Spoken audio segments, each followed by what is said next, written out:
आप देख रहे हैं बजट बुलेटिन और बाजार अपने रिकॉर्ड स्तरों पर कामकाज करते हुए 24,417 अब निफ्टी का लेवल है। सेंसेक्स भी करीब 327 अंकों पर, निफ्टी बैंक 127 अंकों पर। रिकॉर्ड स्तरों पर मार्केट्स को आप कामकाज करता हुआ भी देख रहे हैं। लेकिन भारत का दवा का कारोबार सालाना अमूमन 3 लाख करोड़ का है। ऑर्गेनाइजर अनऑर्गेनाइज्ड मिलाकर देश में करीब 15 से 18 हजार यूनिट्स हैं। दुनिया की 100 में से ज़्यादा देशों में भारत की दवाइयां निर्यात होती हैं। इंडियन ड्रग मैन्युफैक्चरर एसोसिएशन ने से मिलकर हमारे संवाददाता केतन जोशी ने उनकी बजट से क्या उम्मीदें हैं वो जानने की कोशिश की। आपको सुनवाते हैं।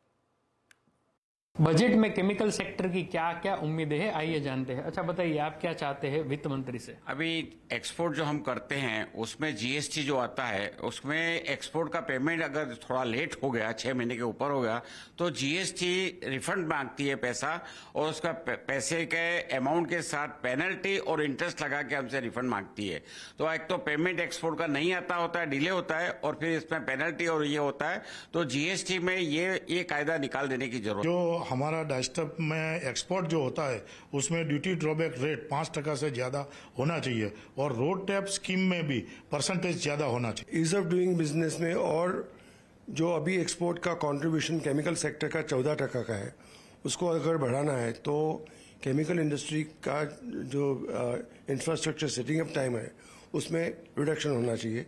तो ईसी मिलने में केमिकल इंडस्ट्री को ऑन एन एवरेज 2 साल लगते हैं, तो उसको अगर रिड्यूस कर सके 3 महीने तक, तो we can contribute much more to the growth rate of Indian export. सरकार कोई कानून में बदलाव लाती है या नया कानून लाती है इंडस्ट्रीज के लिए, तो उसमें सरकार फिक्की या एसोचैम का सुझाव लेती है, पर छोटे छोटे जो एसोसिएशन है उसका सुझाव जरूर लेना चाहिए सरकार को। इनकम टैक्स का एक रूल्स 43B अप्लाई किया गया था, उसमें माइक्रो और स्मॉल इंडस्ट्रीज को 45 डेज के अंदर पेमेंट देने का रूल्स लगाया था।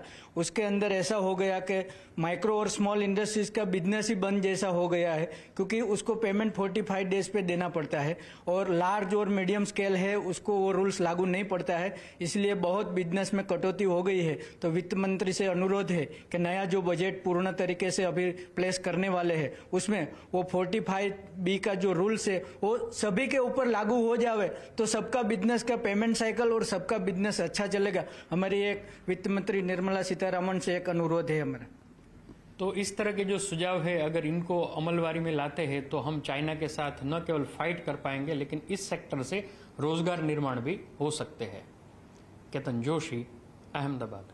बड़े एम्प्लॉयमेंट जनरेशन की उम्मीद आप लगा के चल सकते हैं स्पेस में। फिलहाल अब इस बुलेटिन को ये समेटेंगे, एक ब्रेक का वक्त हो गया, लेकिन ब्रेक के उस पार फाडा यानी Federation of Automobile Dealers Association के chairman research and academy Vinkesh Gulati ji हमारे साथ मौजूद रहेंगे। उनसे हम बाकी डिटेल्स पे बातचीत करेंगे छोटे से ब्रेक के उस पार। फिलहाल इतना ही, नमस्कार।